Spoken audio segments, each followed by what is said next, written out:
Hi, this is Bob Papa, voice of the New York Football Giants, and this is the Big Blue UK and Ireland podcast.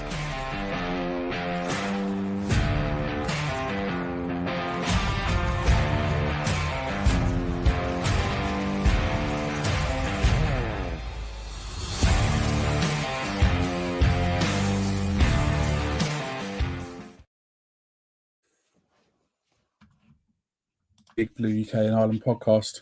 I'll try again and not on mute this time.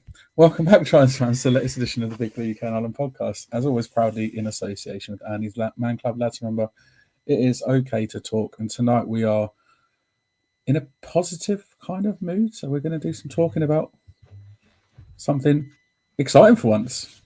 Something positive for once. We are 100% British, but as always, we are 100% Giants this evening. And apologies, I'm just watching United fall apart over my right-hand shoulder, so I think I'm going to turn that off in a second because it's not worth watching. But yeah, I'm back. Hello, I do still exist. I've been away for a couple of weeks. I think it's the first time I've been on since before we went to New York, Craig. So it's been a long time, but it's good to get back on. I'm looking forward to tonight, and I think even more so after yesterday. Shane and Kev can't make tonight, obviously. So me and Craig have the absolute joy and pleasure of talking about a Giants win. That's right, ladies and gentlemen, a New York Giants win for only the third time this season. So we absolutely steamrolled the Indianapolis Colts last night. Nobody expected it, not even us. We even bet against the Giants last night, so we lost out on that. So, but you know what? I don't care because at the end of the day, Giants won. We knocked the Colts out of playoff contention as well, so that was kind of a little bit of a sweetener. But there's maybe some not so positive things about winning last night, which we'll go into in a bit. I'm sure everybody's fully aware of it as well. But I think that train, that train everyone's going on about, it's coming off the rails a little bit, Craig, don't you think? How are you doing? Yeah, not too bad. Last night was weird. It's very difficult to kind of put it into words. On one hand, it was an exciting game that we've kind of been calling out for, where we've been able to watch something that got the kind of heart racing a little bit, as opposed to just being depressing. I understand the ramifications of what happened and obviously what that means for us, but in the same sentence, there's nothing like watching your team win. Some people get caught up in the moment, being live or watching it at home, and then obviously the bigger picture settles in. But it's been an interesting 24 hours. Let's put it that way. I know that there's been a lot of conversational topics on X over it, and everything from the extreme to the thoughtful. I do think that actually winning has ended up creating more rifts than it probably resolved when it comes to X. But yeah, we're going to get into it. Yeah, I think, I get the thinking behind, we don't want to win. We want that number one overall pick. I get it. But like you said, there's nothing like watching the Giants win. And it was very strange because it was kind of muted celebrations a little bit. But come the end of the game, I was fully glad that we'd won the game. And I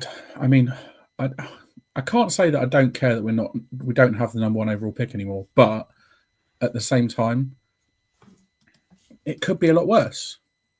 It could be a lot. We could have dropped out of the top 5 completely. So, that could happen next week. Just saying. But yeah, we'll talk about the game obviously coming up shortly. But we thought obviously because it's only the third time we've won this season after the first time in 11 weeks that we've actually won a game as well. We thought it was only right to bring back our player of the game segment. So that's coming up later on. And we'll also have our weekly tankathon update to round out the evening. So we'll keep you all informed about where our current draft position is for 2025. Spoiler alert, it's not as high as it was last week, if you didn't know already. And if you are watching live on YouTube, X, Twitch, Facebook, get involved in the comments, send us your questions, Give us your opinions, as controversial as they may be. Give us our opinions. And, are you happy with the win? Are you disappointed with the win? And also let us know your players of the game too. That's right, you as well, Shane. Let us know your player of the game if you are watching. And I can see you are because you're in the comments. So send us your player of the game, Shane. And don't forget to give us a thumbs up, subscribe if you haven't already, and feel free to leave us a review on your platform of choice. There's nothing else to do, but let's get into the game. Yes, Shane. Send your player of the game. Come on, you know you want to. I love the fact that Shane is clearly abstaining here from player of the game. Just a matter of principle, isn't it? He's just here so he doesn't get fined. He doesn't want to say anything else. No, I think fair enough. If he doesn't want to give his player of the game, doesn't want to give his player of the game. But we wanted to bring it back because it's exciting to talk about a win. It's positivity, and we're going to talk about the game in a sec. But what a game it was as well. History was made on Sunday. Not likely the records you're expecting to be broken, but some history was made on Sunday. The Giants obviously were staring down the barrel of becoming the first team in league history to lose all 9 home games in the season since obviously the change to the 17-game season. But they went out and put up their best offensive performance of the season. And not just that, but they put up 45 points, which the last time the Giants scored 45 plus was in 2015. So 9 years. So most points we scored in a game in 9 years. And that came in the absolute shootout. There was the 52-49 loss to the Saints in the Superdome. And I just enjoyed watching us score. I just enjoyed. I couldn't believe that we scored that, scoring 40, let alone scoring 45. But it was an unbelievable game. It was that shootout we wanted to see all season. Was it 78 combined points in the game? What was the over-under? 40.5, wasn't it? So we made it, and they were a touchdown and maybe a 2-point conversion away. But yeah, they were one score away. So from both scoring over the over-under, which was I don't know how many times that's happened this season, but yeah, it was just an entertaining game, end-to-end game.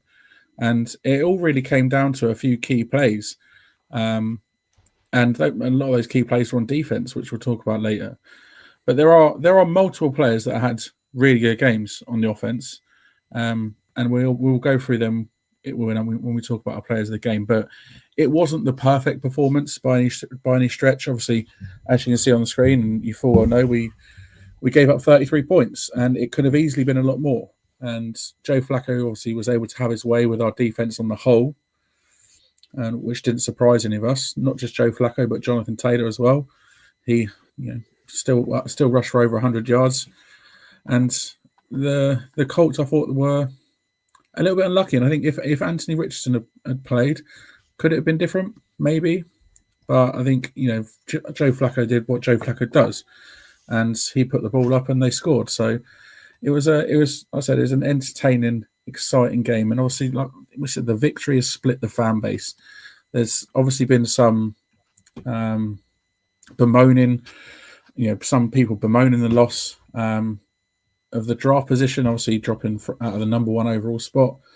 But some fans, including me, were happy that we won a game and we're not setting horrendously miserable franchise records in our 100th season. We did only win 1 home game this year, but I'd rather be 1-8 at home than be 0-9 at home this year. So, it has its upsides for me, and I think winning this game personally for me was better than having the number 1 pick. I didn't want us to lose 12 games in a row to finish the season. I think that would have been absolutely fucking awful if you ask me. So the fact that we've finally won a game after all this time. I enjoyed it. And the players obviously have been fairly outspoken on the narrative as well. Neighbours, Drew Lock, Jermaine Illuminor, and Wandale Robinson all rejecting that sort of tank idea. But I think Darius Slayton probably summed it up best, and he said, "We're obviously not tanking." So And I think he said that with quite a lot of passion in his voice as well. And all the players are being asked about it in the locker room, about how it affects their draft position and everything. And yeah, that they're rightly passionate about it. And he said, we have a job to do. It's not basketball, it's not golf, it's not tennis, it's football. And you get hit, and you're not going to go out there and just let people tee off on me to tank, which I thought was quite funny. And he said, I'm not about to let people dive at my knees for free. At the end of the day, we're trying to win, and today showed that fight. And it absolutely did show that fight. And it showed that we are capable of doing it, even with Drew Lock under centre. Who knew? But we are capable of doing it. And you look at our injury list, ravaged by injuries this season. I don't think anybody saw us putting up 45 points. Anyone saw us winning this game against Indianapolis yesterday. So the fact that we did, and we went out and put on a show for the few thousand fans that were in the stadium, I thought it was fantastic. And regardless of your stance on the Giants and on this game as well, I think they've probably given us more questions than answers with the victory as well, which is always fun to talk about and always fun to try and answer those questions. And we will try and touch base on some of those a little bit later. But yeah, overall, it's a great win. It was a great win. And I think for those that didn't want us to win, you can't really knock it because it was a great game. Granted, it wasn't two great teams, but it was a great game. You've got to admit that. If you watched that game and you were pissed off at the end of it because we lost, well, you've just watched two okay teams play out an absolute shootout, and it really came down to the last drive. So you can't complain. You can't have too much to complain about apart from the draft situation. I think but before we get go on, I think it's a very difficult balancing act when you think about this. I just want to kind of touch on a couple of things, and I'm just going to quickly check the quickfire questions that we've got for later to make sure I don't really cover anything that we're going to talk about there. But while we're on the subject of players not wanting to tank, I think Slayton kind of summed it up so perfectly there, just because of the fact that he kind of hit the nail on the head with the I'm not going to let people dive at my knees for free. And that's the thing, a lot of these players are fighting for jobs here or elsewhere. A lot of these players are picking up paychecks. They'll have incentives, probably based on game by game yards, etc. In the same way that a soccer player might have it on goals or clean sheets and stuff like that.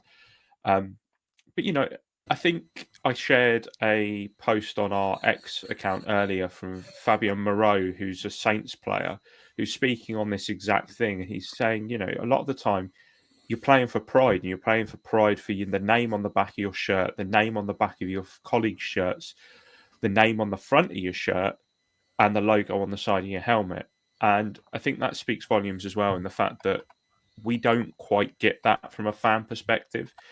And also, if you are kind of, if you're happy about this, or if you're unhappy about what happened last night in the terms of the win, that's absolutely fine. You're well entitled to have that opinion. And I think that if you can have healthy discussions with the other party, that's perfectly fine.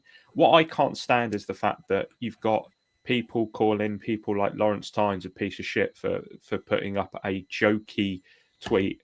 You've got people retweeting other, everybody for some reason on X wants to be the winner of their own narrative, and they can't comprehend not being slightly right, or even just seeing it from a different perspective.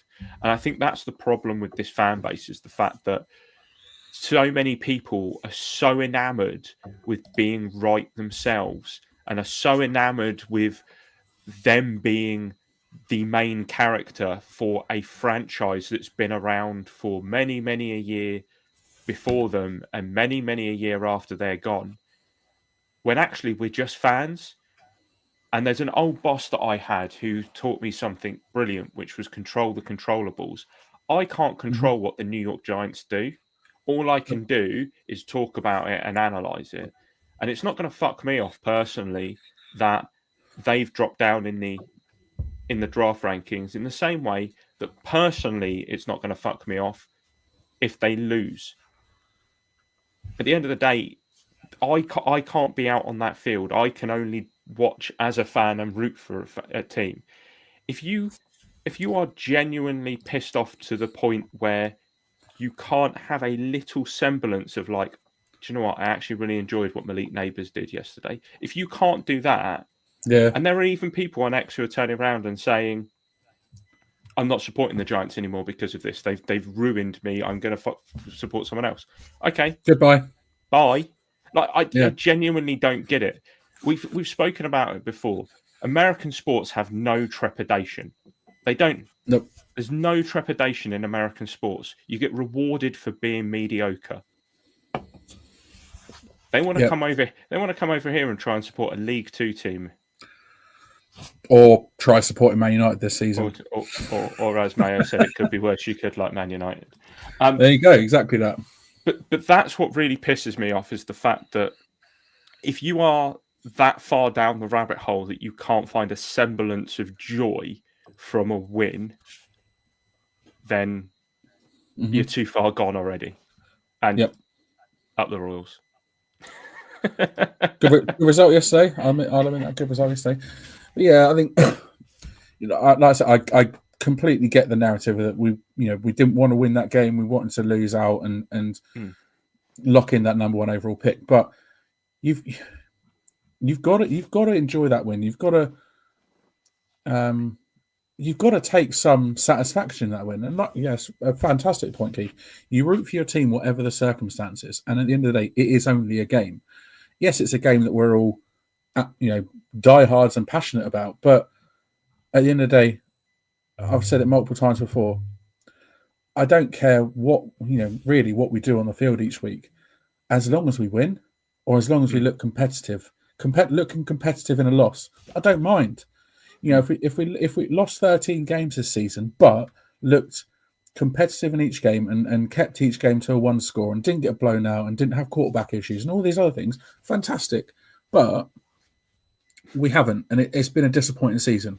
We all know it's been a disappointing season, but it's got this does sort of sweeten it a little bit. There is sort of like maybe potentially a little bit of light at the end of this tunnel.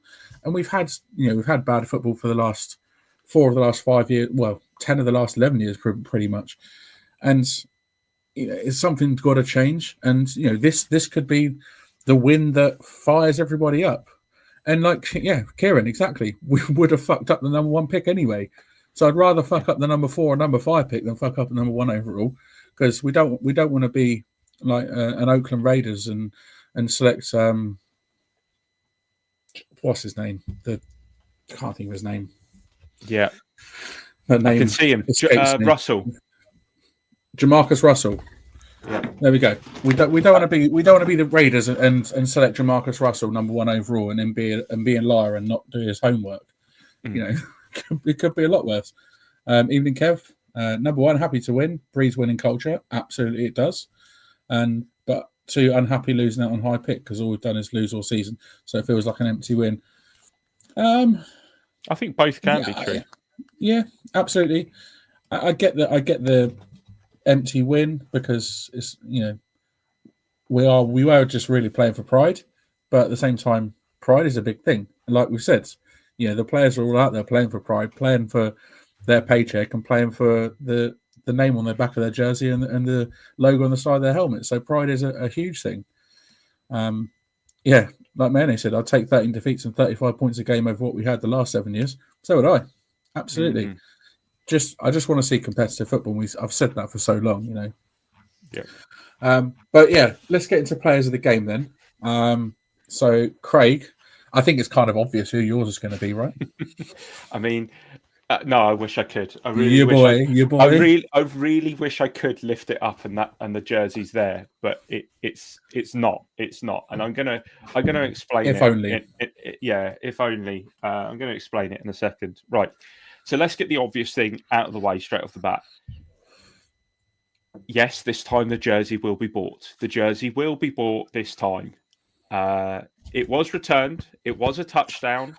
It wasn't called off because of a penalty. And what a return it was as well. Yeah, I mean, we'll get into the return, but it wasn't called off. There wasn't a duck on the field, a la the Bucks game, where Tampa. it got called back. The Tampa Bay Bucks or Ducks, was it? But Ducky Irving was the best meme I saw yesterday. That absolutely Ducky slayed me. Irving, brilliant. But yes, right.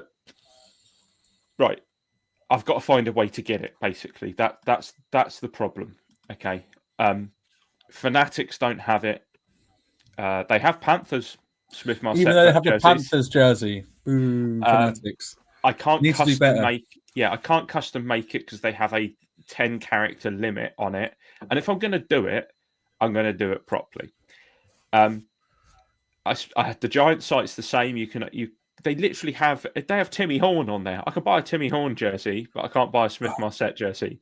No. Both NFL shops and the Giant shop are run by Fanatics. So if I can't get it on Fanatics, there's no surprise I can't get it on any of the other ones. So I put a thing out on X yesterday, and Fanatics came back to me and said, send me a DM. So I did. They came back with a DM that said, yeah, we don't have it. Which is pretty much what I already knew. And they said that they would speak to their buyers.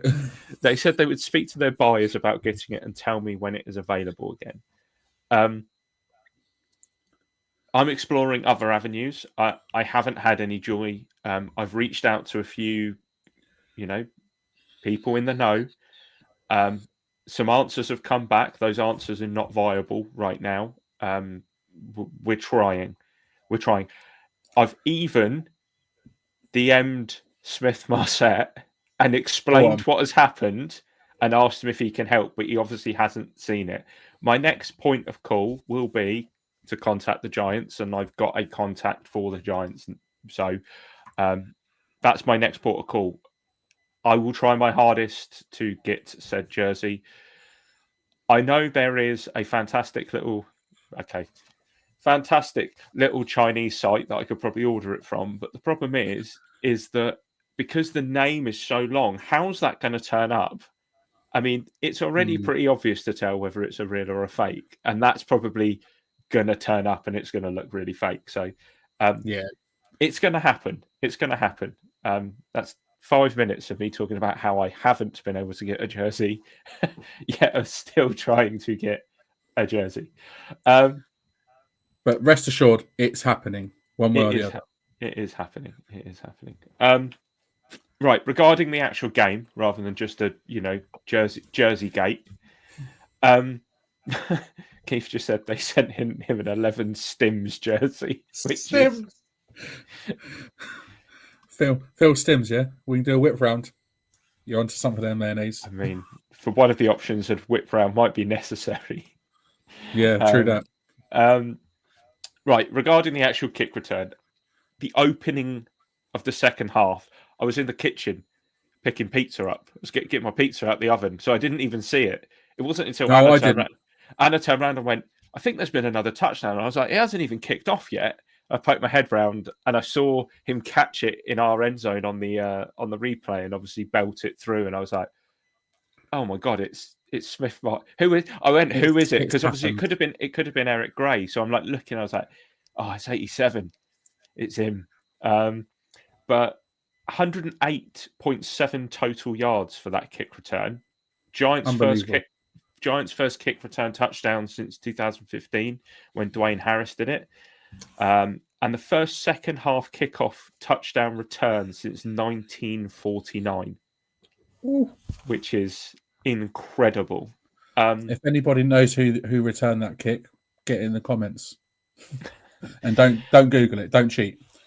So what I thought is I'll have a quick right.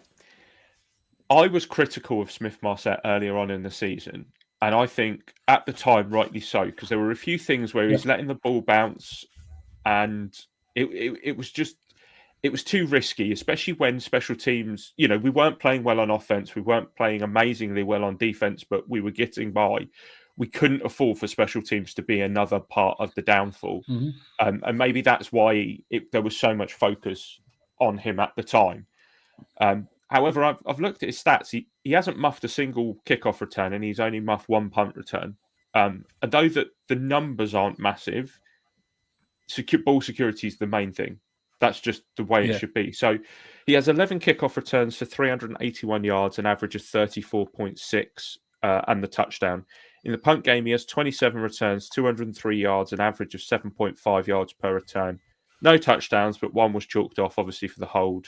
If that 53-yard return had counted, it would put his average at around about 9.5 a return on 27. So not awful. Now, last season, we had Paris Campbell and Eric Gray on kickoff return duties. They had 13 returns, 249, average of 19.2, no touchdowns. But obviously, bear in mind, kickoffs last year were just a shite play. There was nothing to it. They've changed it this year. I actually really enjoy the kickoff rule this year, and I hope they stick with it. It definitely seems to be have been more kickoff returns for a touchdown this year, for sure.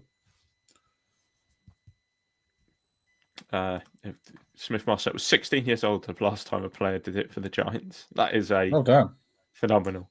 Anyway, and then we had Gunnar Olszewski on punt return duties from week 8. He had 23 returns, 282 yards, and obviously a touchdown. So Gunnar had a better output on punt returns than Smith-Marset has at the moment, but it's not massive. Let's put it that way. It's not massive. But I was just having a look at it. Obviously, Gunnar was never a factor in kickoffs, never a factor in the kickoff game. Didn't return a single one last season. Was very much a punt specialist. He's been on IR the entire season. He's also going to be out of contract at the end of this year. Smith-Marset is also out of contract at the end of this year. And according to Over the Cap, to extend both of them individually, it would cost 1.17 million each to extend them. Are you extending both, one for punt, one for kickoff, or do you think it's just one of them, and which one? I think you kind of got to go with a hot hand in the return game, and I love Gunnar. I think the excitement he brought to the punt return game last year was very good, and obviously the punt return for a touchdown was great. But being out injured for the whole season, it's probably not going to help him. If he comes back in next year, he's going to be very rusty. Obviously, he's rehabbing his injury. I don't know. I think go with Smith-Marset, and I think just extend him because he's improved as the season's gone on. And rightly so, you said earlier, we criticised him earlier, and the whole sort of Smith-Marset thing came up because you did criticise him, and it's now at the point where we can celebrate him because it was a fantastic kickoff return, and I think he's done enough to be extended. I really do, and I'd be disappointed if we didn't. Yeah, no, I just want to sort of touch on it again. Like, my criticism of Smith-Marset is nothing against him as a player or as a person. It was just that at the time I didn't think that the play warranted any praise. I just thought he had been bang average, if not below average. And then watching him live in the Munich game, watching those punts bounce, it frightened the life out of me that you would let that happen, especially with one of them. Frustrating as hell. They weren't good. He was letting one of them bounce near the goal line that was never going to make it as a touchback. And, they're going to down the punt near the 2, I think it was, whereas he could have fair caught it at the 20-something. But I hold my hands up. I think he's absolutely turned his game around since the bye week. I think he's done really well. He was, like I said, unlucky not to get the punt return touchdown. He now has the kick return touchdown. And I think somebody put it in the Tim put it. Not seen many kickoff returns where the returner was barely touched and did not need to deviate too much from straight. Not seen many like that in 40 plus years of watching the Giants. And I actually saw that Deontay Johnson. So as Smith-Marset's running past, Deontay Johnson's blocking, he's just behind him, and he's pointing over at the sideline. And a lot of people think that that's a Gabriel kind of, schemed up specific play, because if you look, he literally just goes directly through, and it's almost like the blockers have just parted the Red Sea and he's gone. But yeah, I think that's probably enough talk about a punt return. And I think overall, overall that everyone had their part to play in that play, and I think the whole of the special teams on that play deserve a lot of credit because the blocking was fantastic. For the fact, like Tim said, he was barely touched. So great play overall. And I mean, yeah, we talked for a while about a kickoff return touchdown, but he's fully deserving of a player of the game, I think. I mean, Mayo said player of the season. Is this purely because of the fact that he's made me buy the jersey? Is that why he's player of the season, Mayo? I don't know about player of the season, but yeah, he's I like his improvement over the last 6 or 7 weeks. I think that's what's made me think I'd rather have him over Gunner.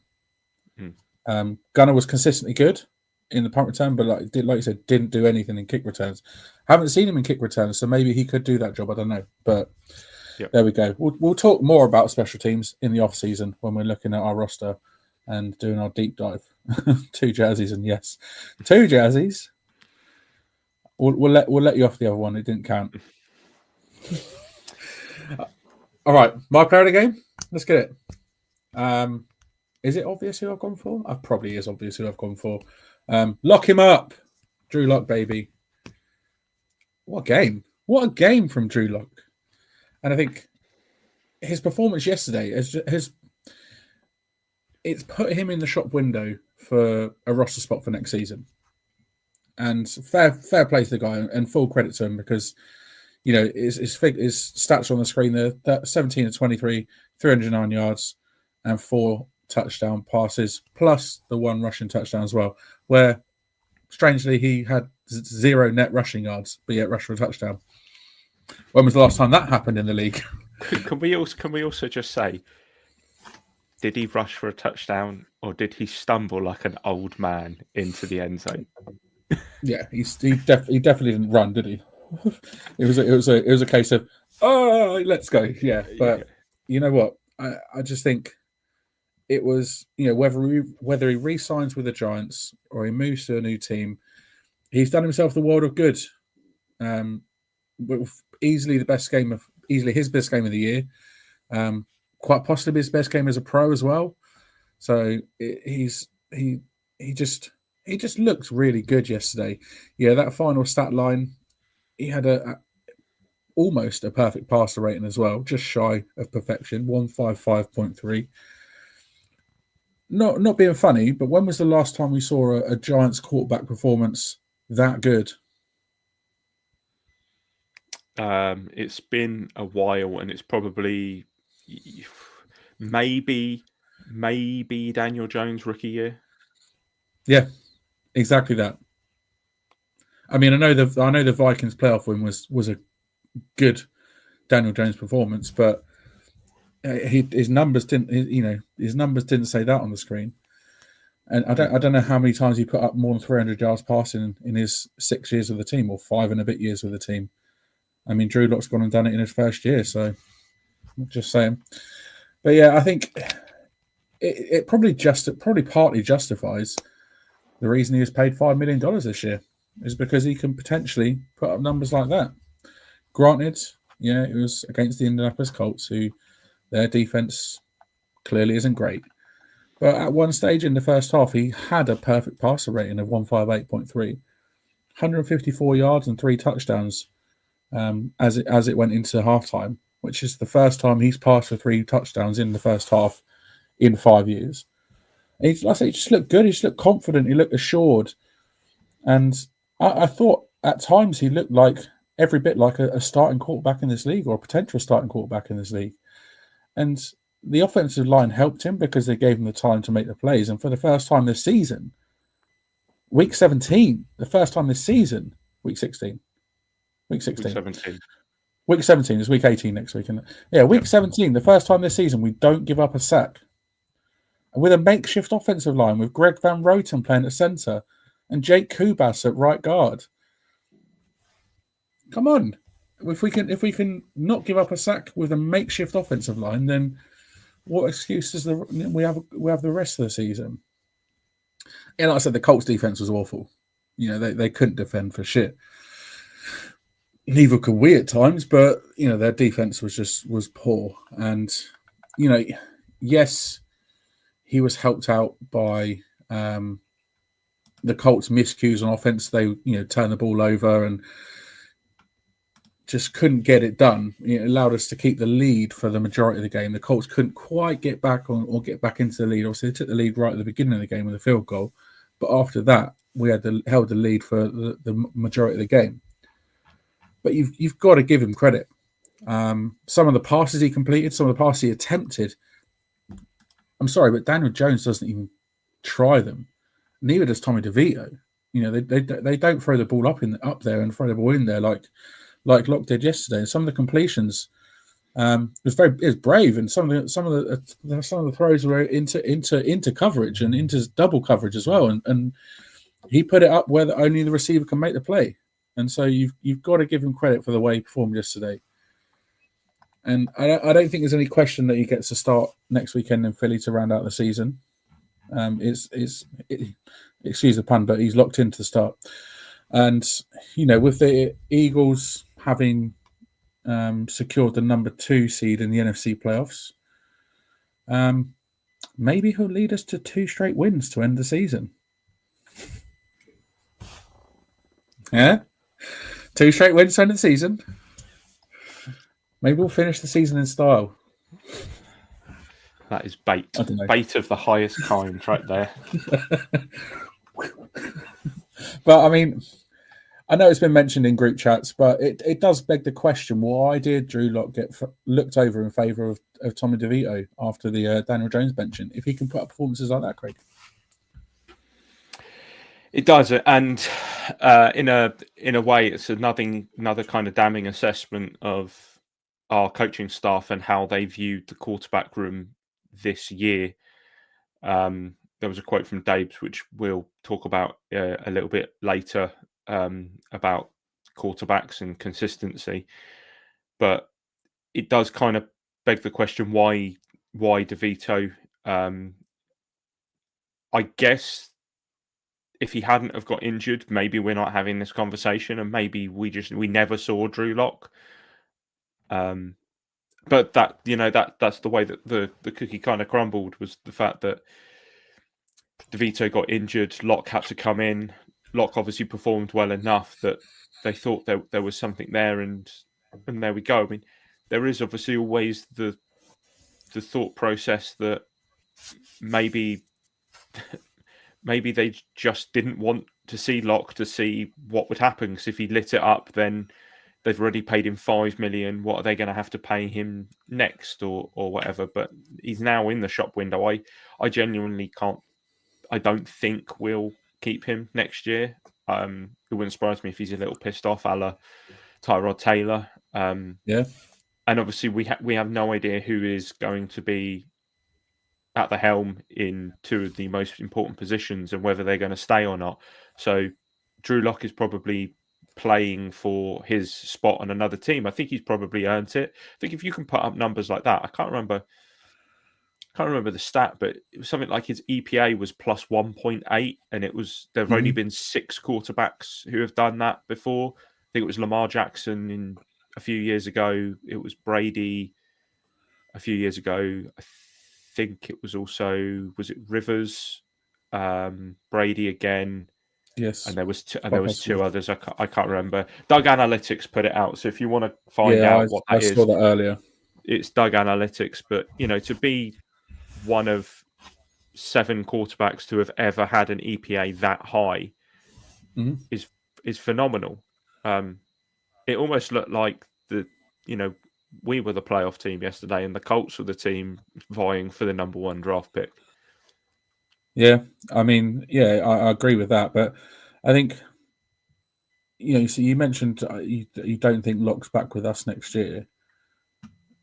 If we do decide to go with a bridge option rather than drafting a quarterback, would you consider Lock over like the likes of Sam Darnold, Kirk Cousins, etc.? Sam Darnold, in my humble opinion, will be franchise tagged by the Vikings and won't be available for another year. Then you look at,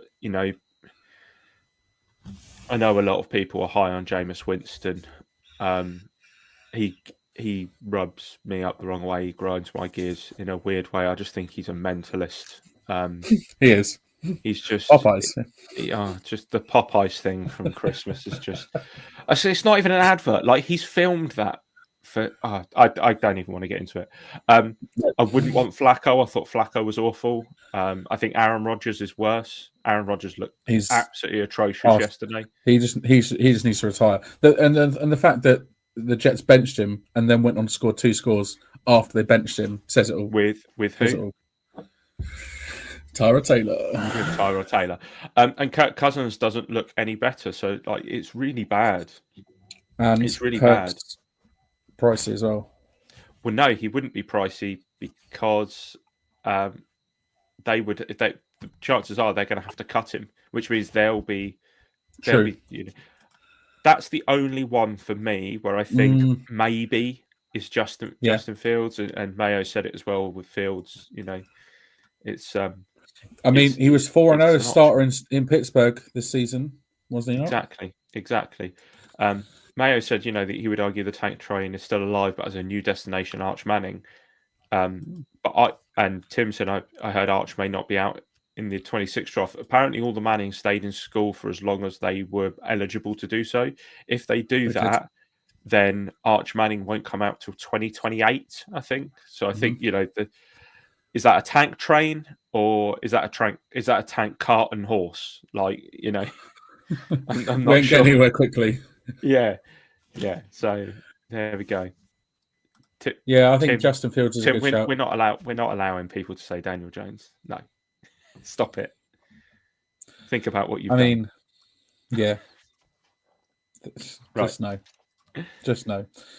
That ain't happening. I mean, it was kind of weird.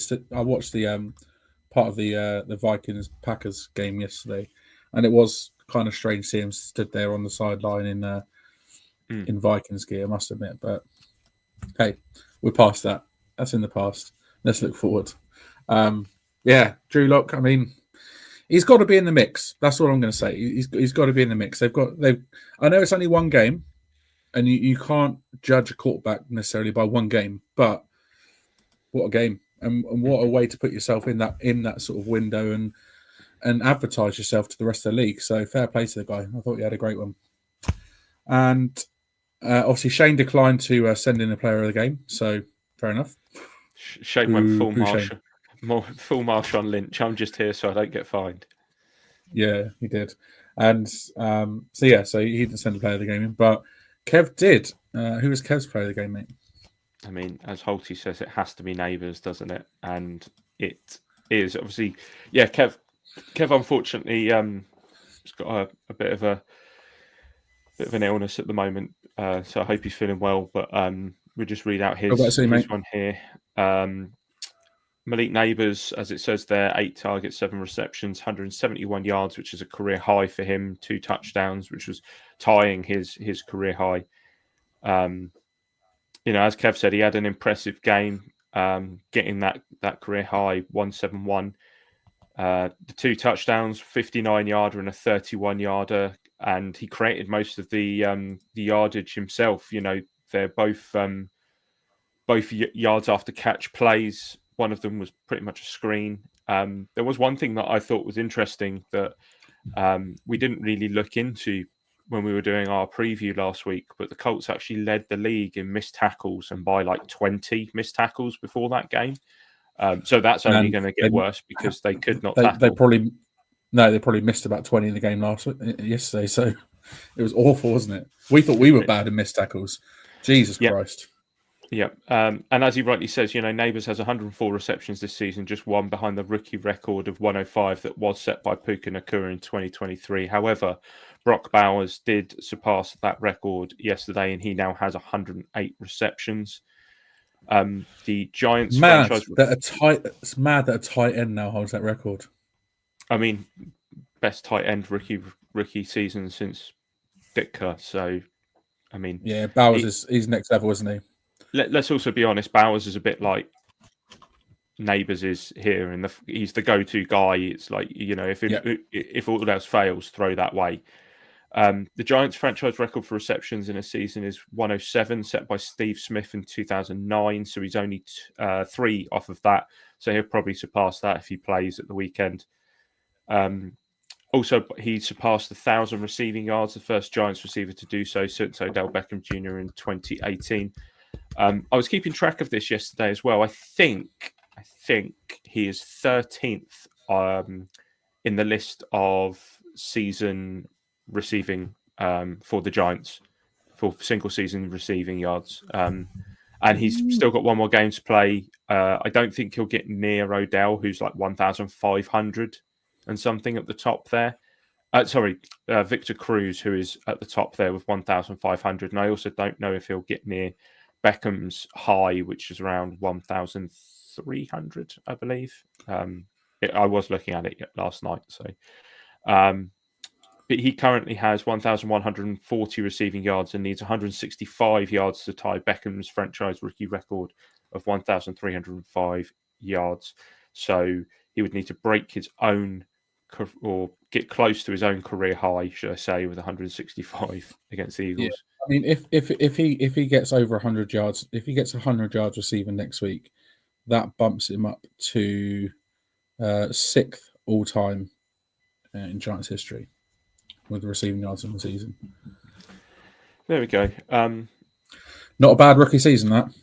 No, and here's a question for you, Dan. So there was this narrative that happened pre-season, and we called it, who's going to throw in the ball? Malik Nabers is great, but who's going to throw in the ball? How are we going to do it? Four different quarterbacks this year. 4 different quarterbacks have thrown a pass to Malik Nabers, and he's caught all of them.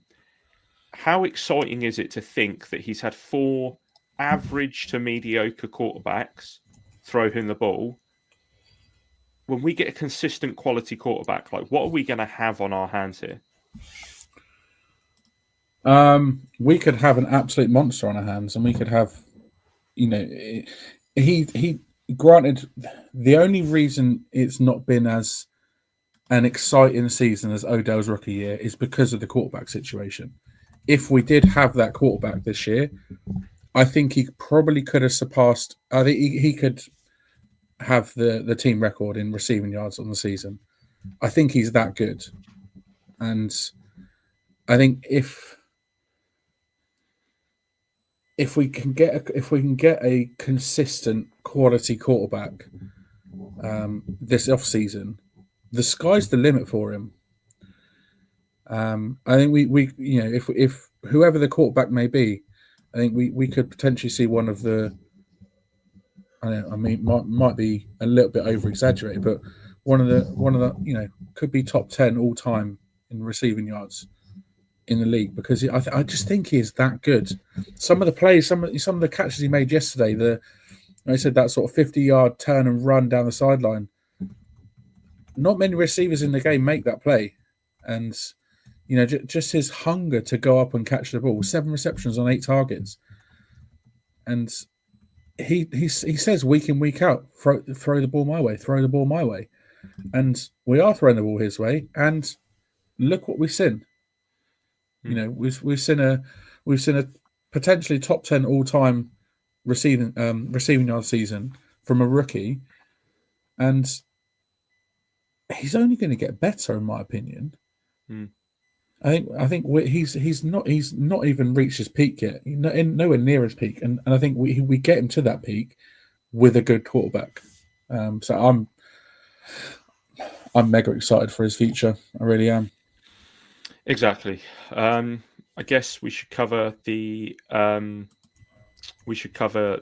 offense. Just before we do, obviously, we brought up a thing there from online Big Blue Sports Entertainment, who's tuned in, about saying, good to hear a perspective. You should be a guest on one of our streams one day. Send us a DM on X. We'll make sure that happens, and we'll obviously have you on as well. We're more than happy to collaborate with people in the US, and especially in the New Jersey area. For sure. Yeah, right. Offense. Go on. Let's get into it. After saving what is probably the most complete offensive performance of the season to the final home game, there's quite a bit to cover, but luckily we've kind of done the 2 big main bits. But yeah, there was a lot of other things that happened. Let's get the negative out of the way first. Our run game is awful, and it has been since the bye week. It's just ineffective. 80 total yards, 2.7 a carry. Tracy had 59 off 20 attempts. Singletary 21 off 5. Drew Lock, as you said, had net 0. 5 attempts, 1 touchdown. That makes it 3 straight games with under 100 total rushing yards. And we haven't had a 100-yard running back since Munich against the Panthers. That's not great. We can talk about Tyrone Tracy and how he broke 1,000 scrimmage yards during the game, which is great. He's a 5th-round draft pick, and he's a rookie, and he's come in behind a offensive line that's been a bit, slipshod for the season. Mm-hmm. I know that there are people out there who say that this shouldn't be lauded and shouldn't be raved about because he's 37th in total scrimmage yards when you look at the NFL as a whole. But he's the 5th highest among rookies. The only players above him are Malik Neighbors, Brian Thomas Jr., Brock Bowers, who are all having phenomenal seasons. Mm-hmm. And the other one is Bucky Irvin. Bucky Irvin is the only running back above him. He does have the most scrimmage yards out of all rookies, and he's having an absolute stellar one for the Bucs. But I don't think you can just discount it. But look at what the Bucs have done on offense as well. Look at their offense. It's firing on most cylinders.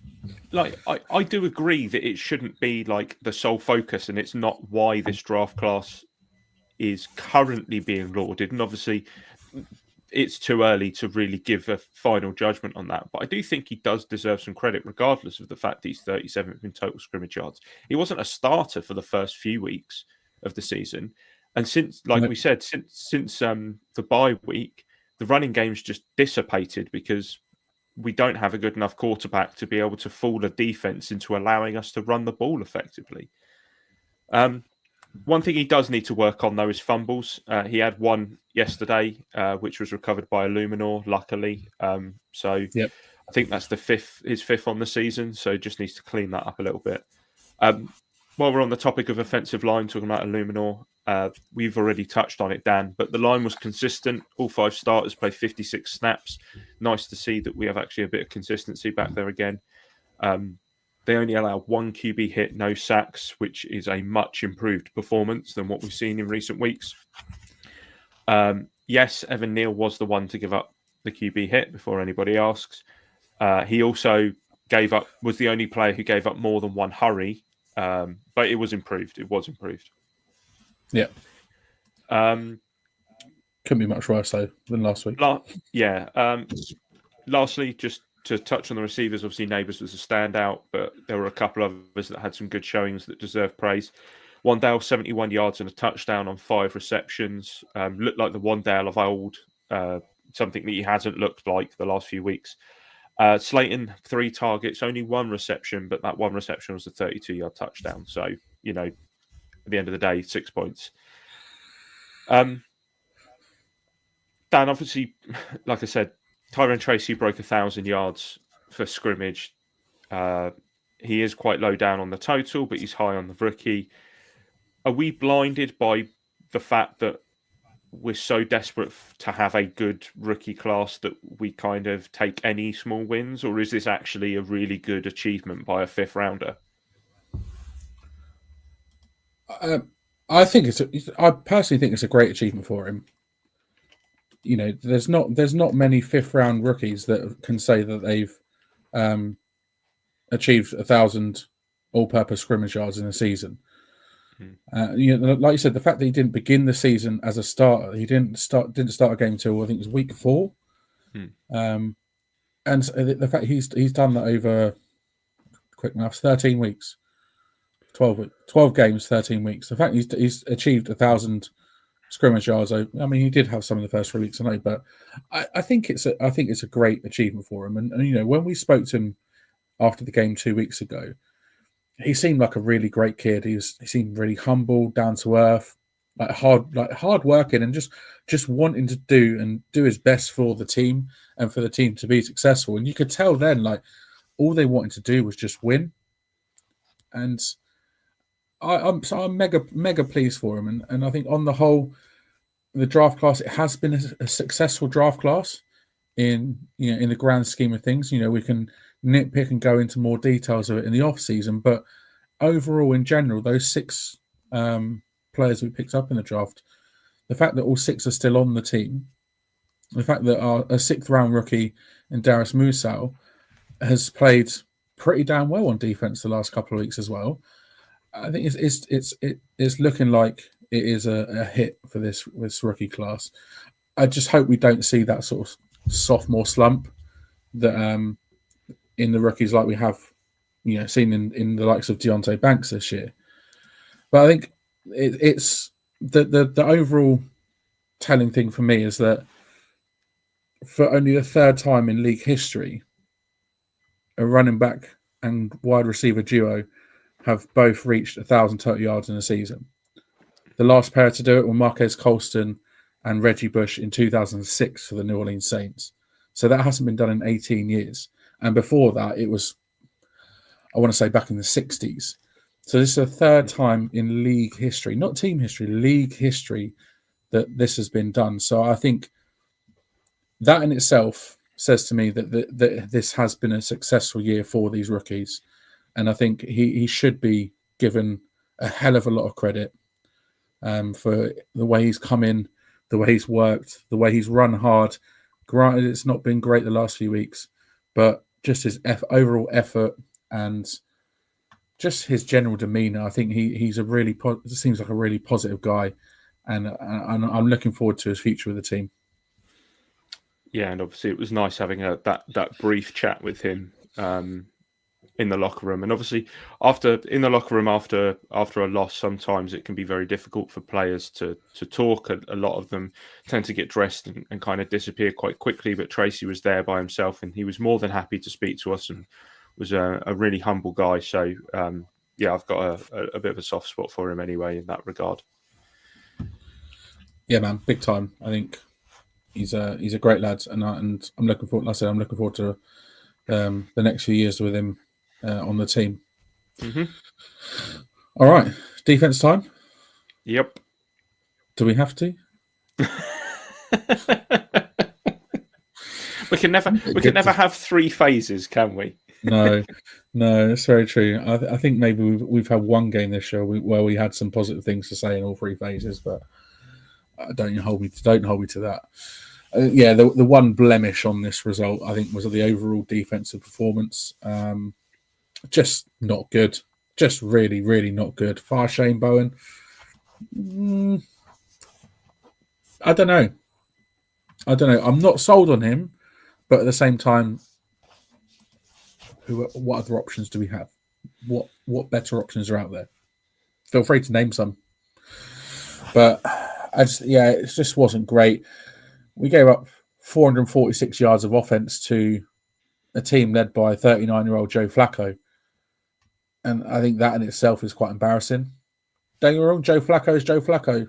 And he's a Super Bowl winner. He's a Super Bowl MVP.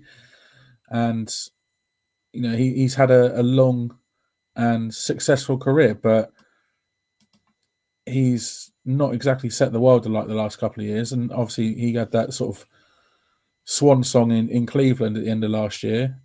And then all of a sudden now he's in Indy and backing up Anthony Richardson. And he's probably been thrust into the spotlight more than he thought he would, because Richardson just can't seem to stay healthy.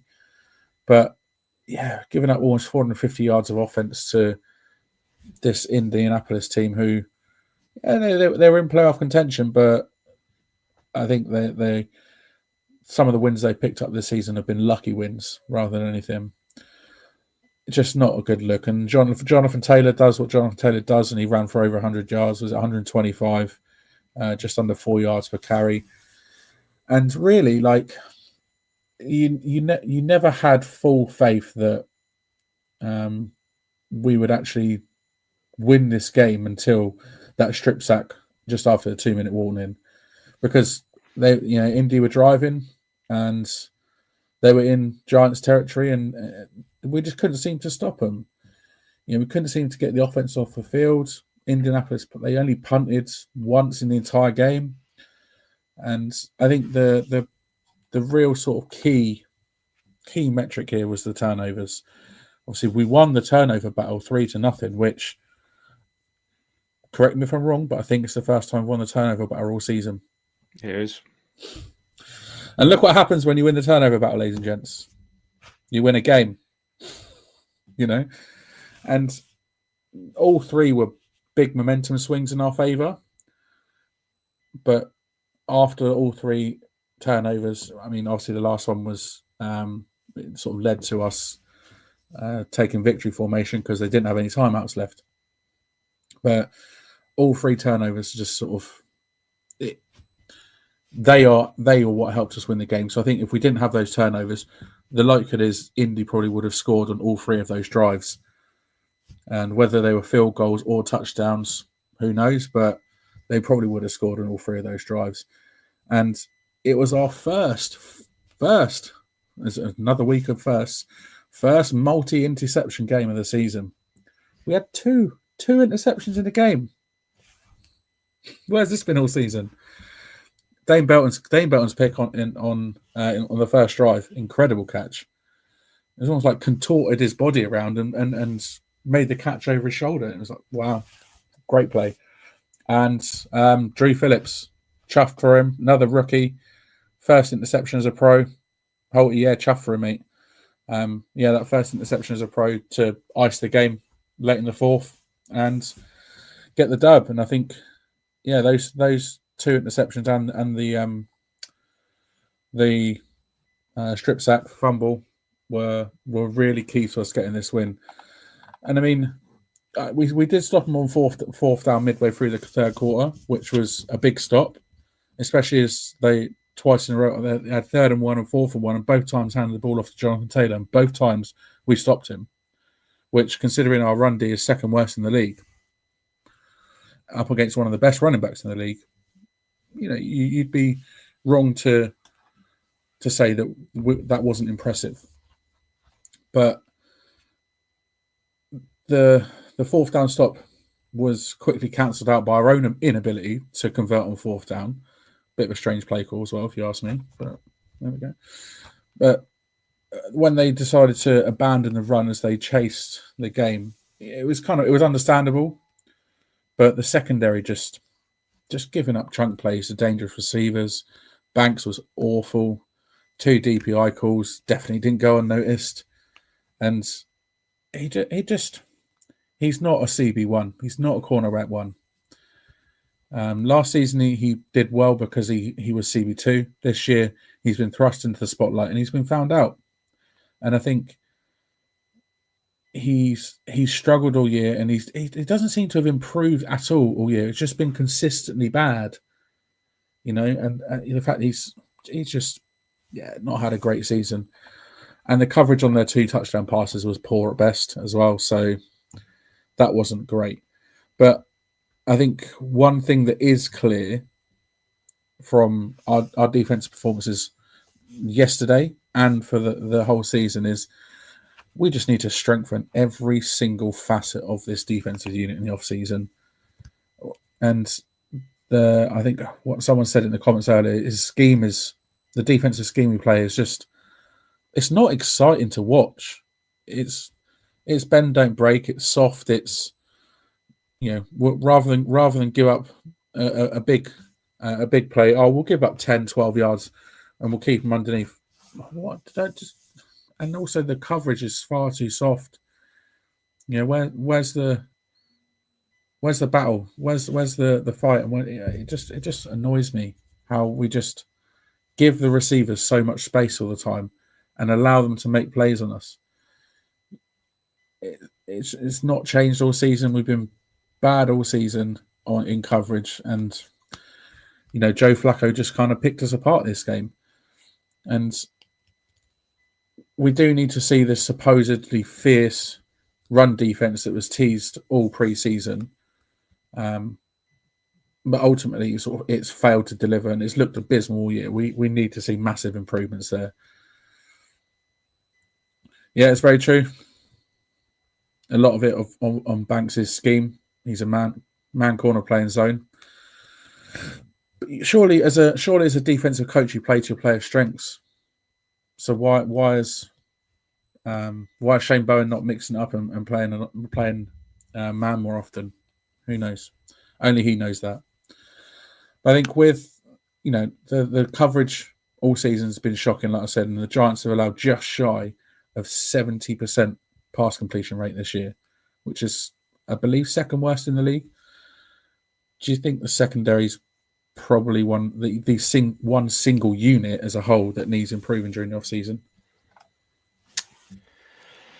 Yeah, and I feel like I'm starting to sound like a bit like a broken record here. In the same way that I fear that Joe Shane is regretting Hard Knocks every single day. He must be. Just he said we have a need at cornerback. He even joked that he'd play there himself. Like he even joked that he would play there himself. It's been a glaring issue. Obviously, we tried to address it in the draft in a way. There was talk about Kool-Aid McKinstry. Obviously, that didn't happen. We pivot to Tyler Nubin. Nubin's been okay, but again, he's a rookie. You give it a few years. He's also having to play against opposite Pinnock, who I don't think is having a very good season. I don't think he had a very good game yesterday either. Like we say, Deontay Banks was awful yesterday. He's not a cornerback one. He is a cornerback two. Definitely something we need to address. Definitely something we need to address in free agency as we keep banging the table for the fact that we need a veteran in that room to help, essentially. I do think safety and cornerback are two problem areas and two areas that could benefit from a veteran and a better veteran. I know we have veterans on the roster, but Adoree. Yeah, well, Adoree and Pinnock, you could say both of them have just not lived up to expectation, but there you go. And, if we can't address it in free agency, is there a potential that we could look to maybe collect a trade like a la Burns and Waller? I think Shane said it multiple times. His biggest praise of Joe Shane is the fact of what he's done in the trade market, and could he do it again? Burns was the big splash, but there we go. Yeah, it's for me. Like, I think as a whole, overall, that unit in the defensive backfield, it needs the most work and it needs the most improvement during the off season. Mm-hmm. D-line is probably a close second, but I think corner and safety is definitely, like you said, we need that veteran presence back there because our secondary is so young. They might as well be school kids still. We have the veteran on the D-line as well, so we could do draft D-line. Like, exactly.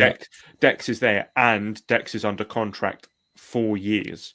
Like, we don't have that stability in the defensive back position. What player to learn under as well. Yeah, exactly. So, yeah, defense shoddy, and I'm surprised he didn't give up more than 33 points. So, all right, special teams. Then we've heard about your boy, but how was the rest of special teams? Yeah, there's only really two other main players in the special teams world that we can talk about without looking deep into the tape, but that's Gabriel's job, not mine. Graham Gano saw the field more times on Sunday than he had the last 3 weeks combined, and was perfect, connecting on 6 of his extra point attempts and his sole field goal attempt from 30 yards in the fourth quarter. Jamie Gillan punted 3 times in the game, and for the first time this season, he failed to have one downed inside the 20. 2 of the punts were from inside the Giants' 15, one at the 15 and one at the 14. So it's always going to be difficult to smash it out into the 20 from there. The third one was a 47-yarder that did land inside the 20. It was corralled at the 19, but returned 7 yards to the 26. So not really on Not really on him, is it? on Gillen, those ones, but just worth highlighting that it's the first time this season that he hasn't landed one. So, and as Mayor said, the Scottish Hammer has improved over time with the Giants. I think he's a decent punter now, and I agree he is. As long as you're not bemoaning a punter for being crap, then I think normally you can just deal with that.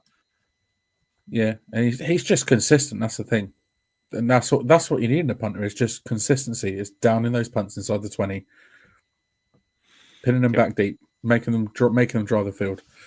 I think it's mind blowing. So when you said about Graham Gano saying he's perfect, how many extra points did he kick? 6. 6 extra points in a game. One rushing when was touchdown. The last time we scored? Yeah. When was the last time we scored 6 touchdowns in a game? Yeah, 1 rushing touchdown, 4 receiving touchdowns, and a kick return touchdown. Wowza. 6 extra points. And he nailed all of them. Fair play. Cool. Special teams? Yeah, all right. Not bad. Cool. Any quick fire questions, Craig? There we go. Yeah, quick fire questions are mine. I'm going to bring them up on screen, so put them in the comments just to try and start some conversations in there. It'll be a quick fire question to you, just based off some thoughts I had while I was writing some of my notes for earlier. So, first one, does yesterday's win save Brian Dable? Do you want one word or? It's entirely. You can do this as quick fire. I mean, I wouldn't go on for 5 minutes, seeing as we're already at 1 hour 11. Does yesterday's win save Brian Dable? Does it show that there is something there? In my opinion, yes. Okay. I mean, Kev says he was 50-50, but Dable stays now, he thinks. I'm just trying to see if anybody else. I fully was as well. I was on the fence with Dabes, but I think that the win yesterday, I think that secured his job. And there you go. Holty says yes as well. Obviously, anybody who answers these questions afterwards, I'll bring them up at the end. So don't worry too much. If you miss one, feel free to still obviously throw the comment in. Just quickly. Tim says he stays with GM. Yeah, we'll cover that a bit later. It's missed off a little bit of this question, but were his comments regarding consistent quarterback play in his presser a shot at Joe Shane and ownership? I'll add owner and ownership on there. I had that in my notes.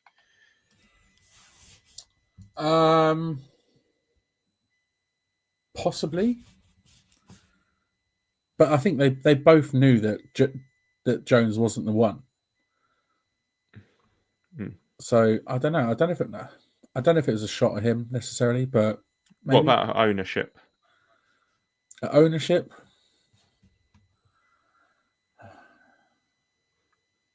Again, possibly, maybe. I don't know.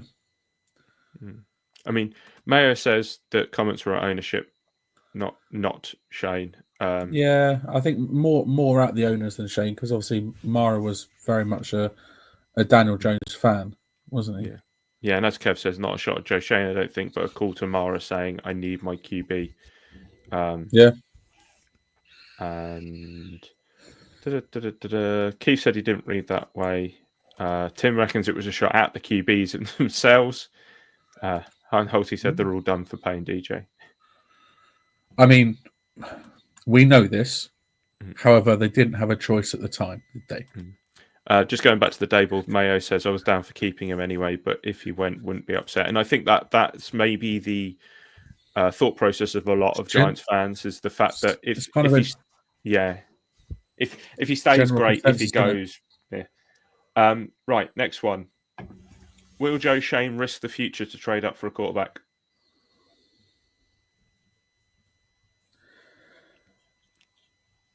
It's you know what, it's so hard to say at the moment because I could see it happening. I can see him pulling that and moving up to either 1 or 2 to take the quarterback. But as Kev said, Shane has to get the QB, even if it means trading up. The future picks won't be his if he gets it wrong. If he's right, they won't matter. Tim says depends on if there's a QB in free agency. There's I mean, plenty. yeah. Keith says no. And I've said, Mayo said, I'm less confident in keeping Joe with the 4th pick as he'll have to make the trade. I'm okay with the trade for the right reasons, but if you think your guy's the guy. So here's an interesting one. I mean, let's not forget as well. Go on. Let's not forget as well that Shane's got previous of going and speak to New England about trading up. Yeah. So he's probably already on the phone to the Patriots GM, saying, "You don't want number 1, do you? You don't want it."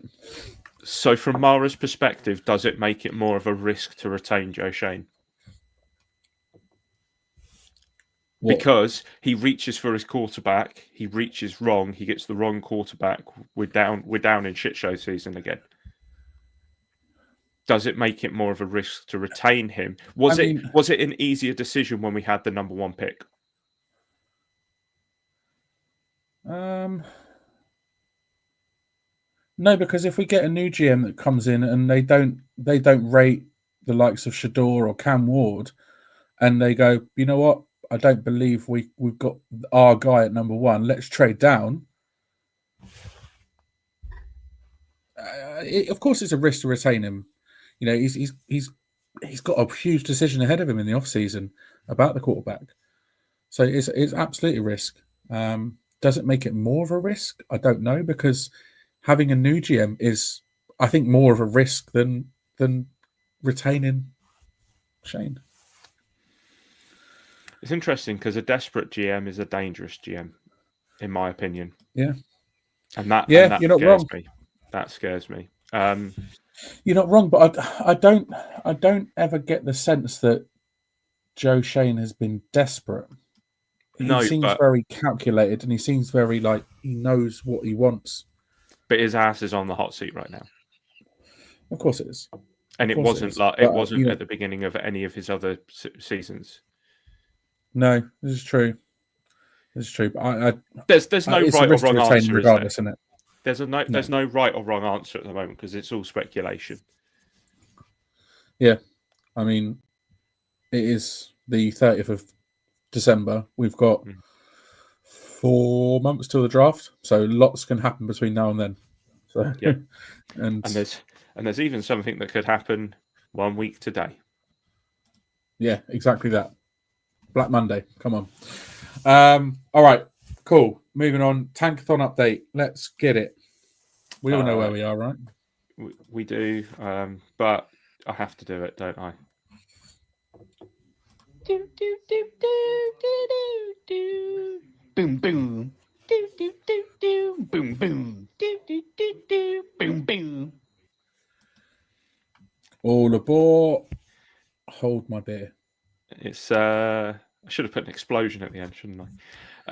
Yeah. Derailment.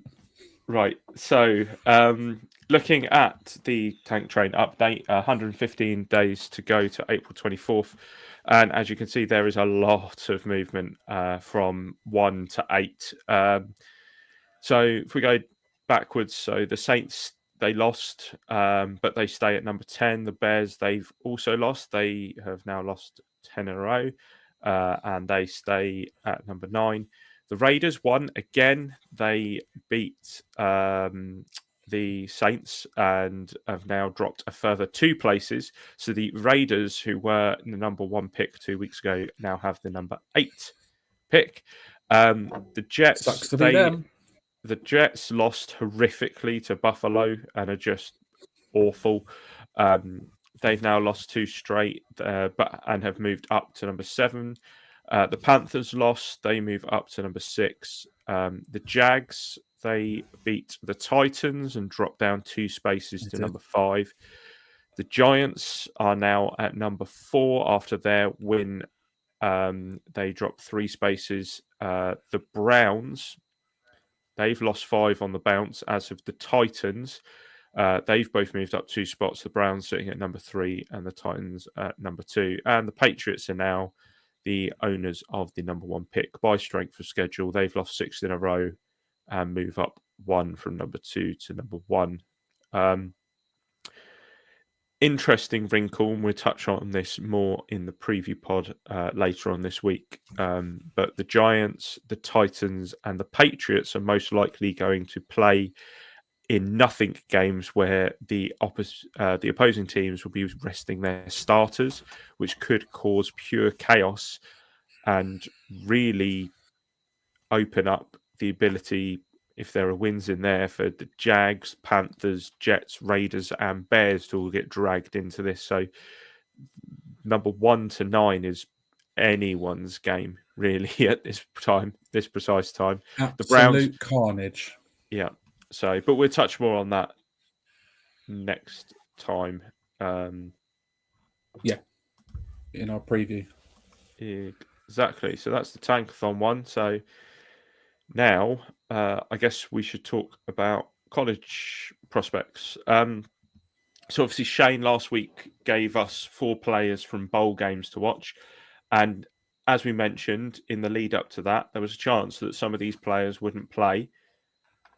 And then Xavier Restrepo, Sebastian Castro, and Donovan Izuraraku all decided not to play. So 3 of his 4 decided not to play. Travis Hunter did play for Colorado in their loss to BYU. 6 targets, 4 receptions, 106 yards, and a touchdown on offense. And then while he was playing on defense, 4 tackles and only allowed 1 reception on 3 targets. So pretty good day for Travis Hunter, despite the fact that there was they obviously lost. Right, so this week's college, obviously on New Year's the day, early hours of New Year's Day, leading through to early hours of the second, there are playoffs, the college playoffs going on. Kev was due to be on the podcast this evening. He has sent me through his 4 players to watch. So the first one there on the left is Ashton Genty. Penn State versus Boise State is on New Year's Day, early hours, 12:30 in the morning.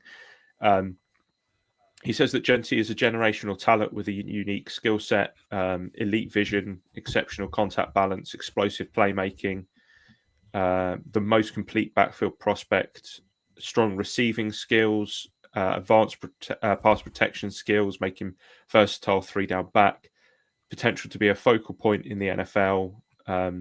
Top 5 teams will find it difficult to overlook him. And Kev even gives an early prediction of saying he is capable of contending for Offensive Rookie of the Year. I think he is a top 5 talent, is what Kev is saying. And then on the right-hand side of the screen there, you've got Kelvin Banks Jr. He is from Texas, who play Arizona at 6 p.m. New Year's Day. Projected as a potential day 1 starter tackle, versatile enough to play on either side.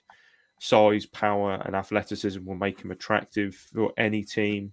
Excels in pass protection, but needs refinement for elite rushers. Lateral quickness and ability to reach second level. Needs to improve consistency on outside zone runs. Floor as a solid starter, ceiling as all-pro caliber lineman with development, probably a top 10 prospect there. And we all know that a lot of teams tend to like taking tackles high up in the draft. Shane obviously knows a fair bit about that. Moving on to the second selection. On the left there, you've got Oregon's Derek Harmon. Ohio State play Oregon New Year's Day at 10 p.m. Kev says impressive physical attributes and disruptive play, ability to penetrate and create chaos in the backfield, can impact both run and pass, but needs refinement in technique and consistency.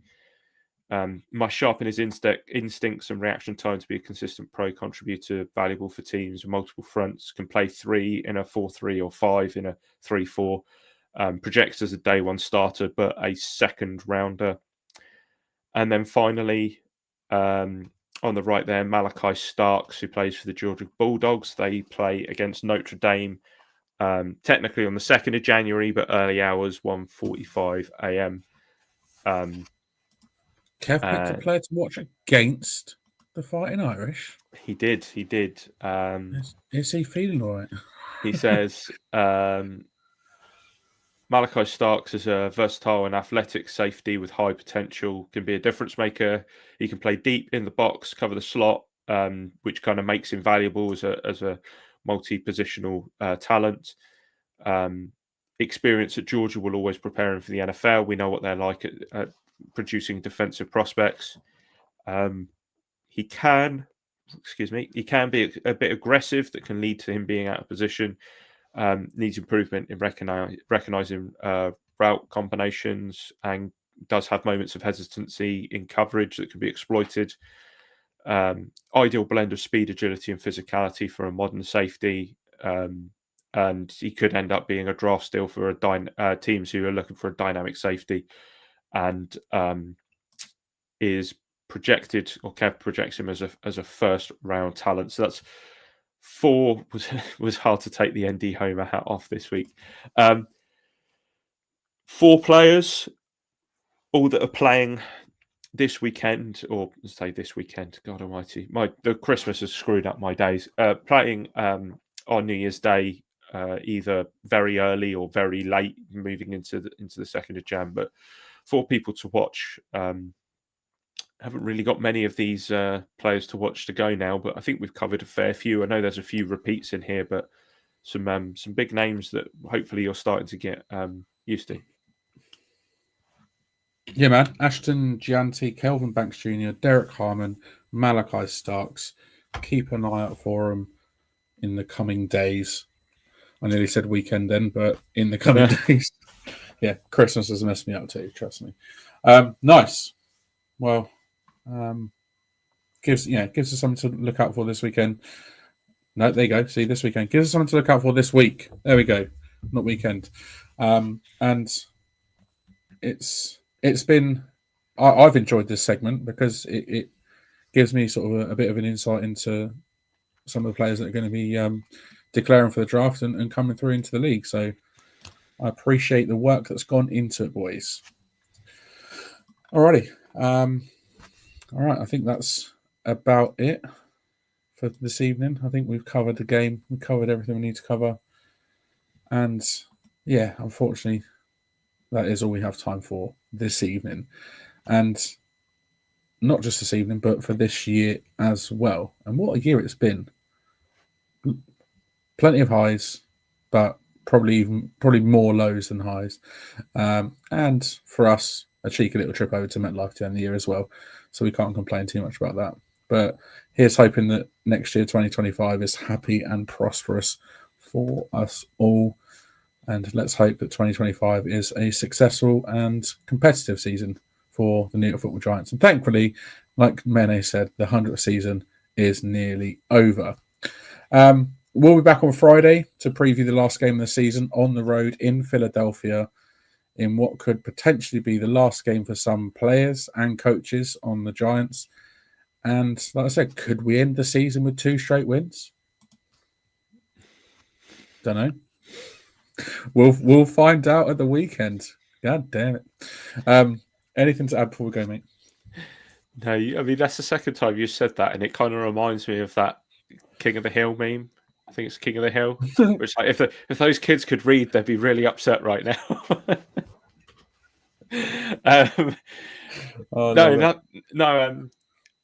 It's one of those, isn't it, where it's almost weird because we haven't had a winning podcast for so long to do one like this. But yeah, man.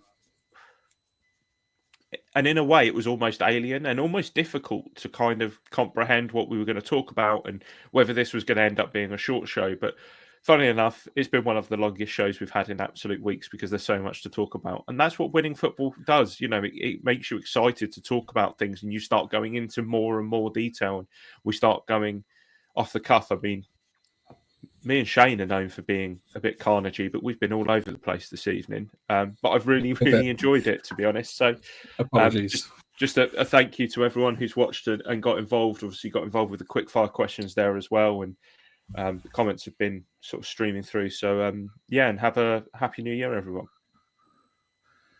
Yeah, man.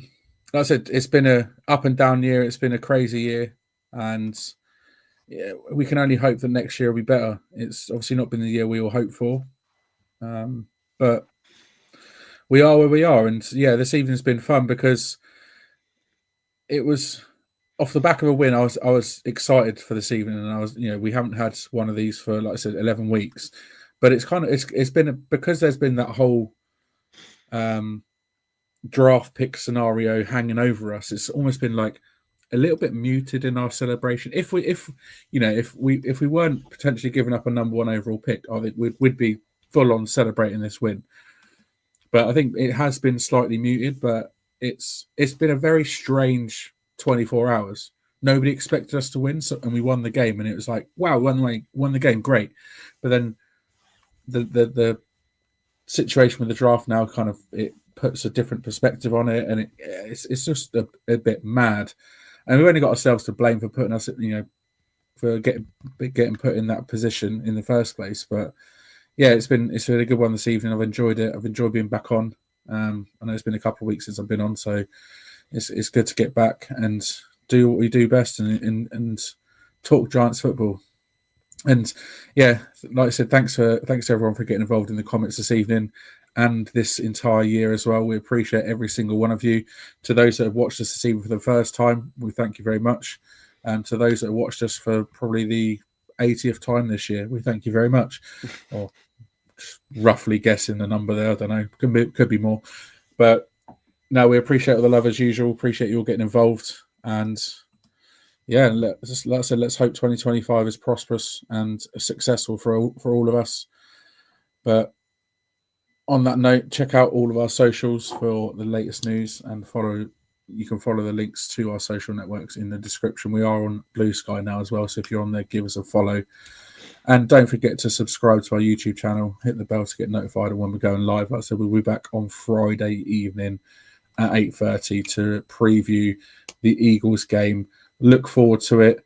Will Saquon break the record? Will the Giants win the game? Will the Eagles sit their starters? Who knows? Sunday's coming, and it's going to be a good game. And let's face it, I wouldn't complain if we beat the Eagles because it's always nice to beat them. There we go. My thanks, as ever, go to you, mate, for joining me. We are signing off until next time. Happy New Year, everyone. Let's go Giants.